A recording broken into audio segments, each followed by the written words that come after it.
श्री शिवराज सिंह चौहान।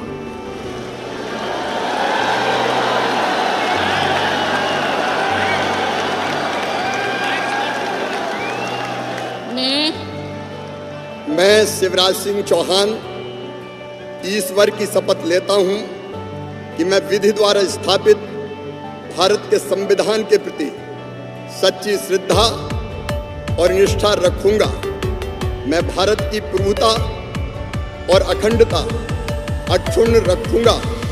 मैं संघ के मंत्री के रूप में अपने कर्तव्यों का श्रद्धापूर्वक और शुद्ध अंतःकरण से निर्वहन करूंगा तथा मैं भय या पक्षपात, अनुराग या द्वेष के बिना सभी प्रकार के लोगों के प्रति संविधान और विधि के अनुसार न्याय करूंगा।